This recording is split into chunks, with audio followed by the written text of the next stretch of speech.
사랑합니다. 우리는 어제 이사야 56장의 말씀을 통해 하나님께서 새롭게 하실 예루살렘의 모습 두 가지를 살펴보았습니다. 한 가지는 하나님께서 하나님께로 속할 자들을 모으고 모으신다. 하물며 총회에 들어오지 못할 자들까지도 하나님은 모으신다 말씀하셨습니다. 그리고 또 다른 하나는 그런 가운데에도 하나님의 말씀을 벗어나려고 하는 자들이 있다 하였습니다. 특별히 하나님께서는 하나님께 속할 자들을 모으고 모으신다 말씀하셨는데, 그것과 참 비슷하게 들과 숲의 모든 짐승들을 불러 모으시는데요, 그 목적은 달랐습니다. 바로 하나님을 벗어나려고 하는 자들을 심판하시기 위함이었습니다. 그렇다면 하나님의 그 심판의 대상이 되는, 하나님의 말씀을 계속해서 벗어나려고 했던 그들은 누구였습니까?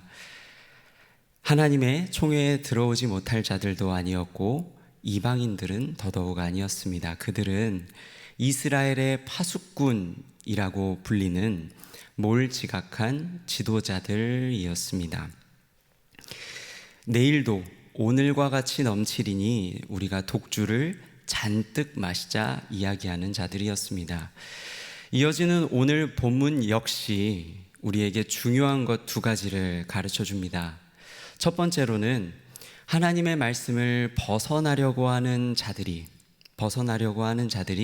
지도자들 뿐만 아니라 이스라엘 백성 전반에 걸쳐서 나타났다 하는 것이고, 또 두 번째는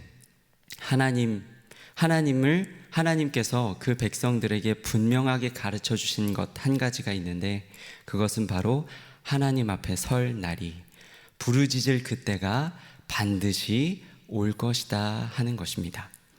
그렇다면 1절부터 우리가 한번 살펴보고자 합니다. 오늘 1절을 보게 되면 하나님께서 갑자기 의인과 진실한 자들의 죽음을 이야기하는 것처럼 보이기도 합니다. 하지만 그것은 갑작스럽게 이야기한 것이 아니라 앞선 56절에서 마치 내일이 있다는 것을 자신하듯 독주를 잔뜩 마시자 하는 이들에 대한 하나님의 경고라는 것을 우리는 기억해야 합니다. 그리고 이어지는 3절에서 하나님께서는 말씀을 하나님으로부터 벗어나는 자들에 대해 이렇게 말씀하십니다. 무당의 자식, 간음자와 음녀의 자식들아.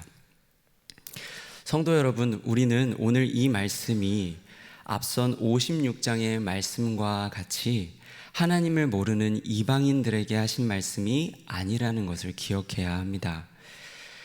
지금 나타난 56장의 자신의 이익만을 위하던 자들, 내일이 있음을 자신하던 자들, 그리고 오늘 본문의 음녀의 자식들아 라는 그 말을 들은 자들 모두 하나님의 백성들이었다는 것을 우리는 기억해야 합니다.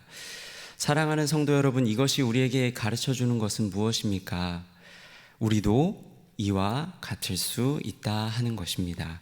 하나님을 믿고 따른다고는 하지만 우리 역시 그와 같이 하나님의 말씀을 벗어난 자처럼 살아갈 수 있다 하는 것이죠. 그렇다면 특별히 오늘은 한 주를 마무리하는 금요일입니다. 그래서 우리 성도 여러분께 질문 드리겠습니다. 이번 한 주 우리는 얼마나 자신으로 모으고 모으시는 하나님의 품 안에서 생활하던 자들이었습니까?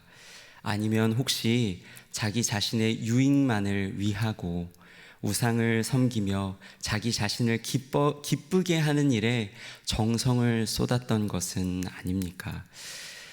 특별히 오늘 본문은 이스라엘 백성들이 얼마나 이 일에 열심이었는지, 정성이었는지 그 구조를 통해서도 우리에게 잘 가르쳐주고 있는데요, 오늘 우리가 읽었던 총 13절의 말씀입니다. 그런데 그 13절의 말씀 중에 무려 10절의 말씀이, 10개의 말씀이 우상을 섬기기를 참 수고롭고 고생하며 열심히 섬겼던 이스라엘의 모습을 가르쳐 주고 있습니다. 그 모습은 구체적으로 어떠했습니까? 먼저는 모든 푸른 나무 아래에서 음욕을 피웠다고 이야기합니다. 그리고 때로는 하나님께서 기업이라고 말씀하셨던 소중한 자녀들을 바위 틈에서 도살했다라고 표현합니다. 강력하게 표현하고 계신 것이지요. 뿐만 아니라 높고 높은 곳에 음행을 위한 침상을 베풀었으며 우상에게 기름을 가지고 나아가되 향품을 더했다고 이야기합니다. 그리고 심지어 10절에서 하나님께서는 이스라엘 백성의 모습을 어떻게 말씀하십니까? 이스라엘 백성들이 너가 거리가 멀어 피곤할지라도 그것이 헛되다고 말하지 않더라. 너가 거리가 멀어 피곤하더라도 헛되지 않다고 말하는 그 이유는 너의 힘이 살아났기 때문이다 라고 말씀하고 계시는데요. 자신을 기쁘게 하는 일, 우상을 섬기는 일에는 피곤하더라도 헛되지 않다 이야기하는 모습, 수천 년 전 이스라엘의 모습과 어쩌면 오늘 우리의 모습이 결코 다르지 않아 보이기도 합니다. 그렇다면 그런 하나님의 백성들의 모습에 대한 하나님은 어떤 진단을 내리셨을까요? 오늘 말씀 11절의 말씀을 보면 하나님께서 너희가 말씀을 벗어나려고 하는 너희가 거짓을 말하고 나를 생각하지 않고 이 모든 것들을 마음에 두지 않는 그 이유는 너희가 잘못된 대상을 두려워했기 때문이라고 말씀하십니다. 뿐만 아니라 너희가 여느 때와 같이 하나님은 잠잠하시겠지 생각했기 때문이라고 하나님은 말씀하시는데요. 이어서 12절에 하나님은 그러나 분명하게 말씀하십니다. 내가 너의 옳음을 나타낼 날이 분명하게 있을 것이다. 너의 옳음을 드러낼 날이 분명하게 있을 것이고 그 날에 너가 헛되지 않다 하며 수고했던 모든 일이 무익하게 될 것이다 이야기하시죠. 그리고 마지막 13절에 하나님 어떻게 방점을 찍으십니까? 너가 부르짖을 그 날이 반드시 올 것인데 너가 부르짖을 날에 너가 모았던 모든 우상들을 모아 너를 구원하게 하라. 그러나 바람이 불 때 그 모든 것이 사라질 것이다 말씀하십니다. 그러면서 여호와를 의지한 자만이 여호와를 의뢰하는 자만이 땅을 얻을 것이고 또한 거룩한 산을 기업으로 받게 될 것이다 이야기하십니다. 사랑하는 성도 여러분, 오늘 우리는 이 금요일 새벽에 이렇게 스스로 물어야 할 것 같습니다. 우리가 지금 두려워하고 있는 것은 무엇입니까? 또 주일을 앞둔 오늘 우리가 두려워해야 할 분은 누구이십니까? 우리에게도 부르짖을 그날이 반드시 오게 될 것인데 그날에 우리를 구원하실 수 있는 유일한 분, 하나님 한 분이신 줄을 믿습니다. 그렇다면 오늘 하나님께서 이와 같은 말씀을 이스라엘 백성들과 우리에게 주신 이유는 무엇일까요? 너희에게 임박한 진노를 당하라 하시며 주신 것일까요? 결코 그것은 아닐 것입니다. 왜냐하면 우리가 앞서 살펴봤던 3절 말씀 다시 한번 볼까요? 3절의 말씀을 보면 하나님께서 무당의 자식 간음자와 음녀의 자식들아 너희는 가까이 오라 하십니다. 너희는 가까이 오라 말씀하십니다. 사랑하는 성도 여러분, 무당의 자식이 거룩하신 하나님 앞에 가까이 갈 수 있습니까? 음녀의 자식이 하나님 앞에 가까이 가도 괜찮겠습니까?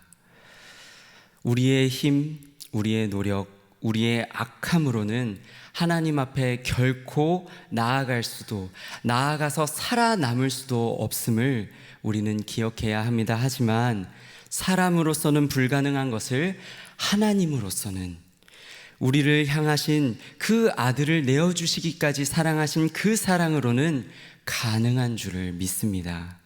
그래서 오늘 이 말씀 주신 이유도 우리에게 돌아오라, 가까이 오라, 그래서 그 땅을 받으라, 거룩한 산을 기업으로 받으라 하시는 하나님의 말씀인 줄로 믿습니다.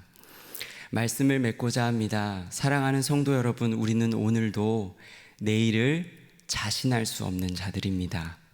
내일을 또한 자신할 수 없을 뿐만 아니라 사실 하나님을 믿고 따른다고는 하지만 얼마든지 하나님의 말씀을 벗어나서 살아갈 수 있는 자들이기도 합니다. 그러나 오늘 음녀의 자식들조차도 가까이 오라 하시는 하나님 계시니 그 하나님을 의지하여 아프더라도 오늘 나와 내 가정이 무엇을 두려워하며 살고 있었는지, 무엇을 두려워하였는지 점검하는 은혜가 우리 가운데 풍성하기를 소망합니다. 그래서 하나님께서 자신으로 모으고 모으시는 그 품 안에 오늘 하루와 다가오는 주일을 준비하는 저와 우리 여러분, 우리 모두의 가정 그리고 하루하루가 되시기를 축복합니다.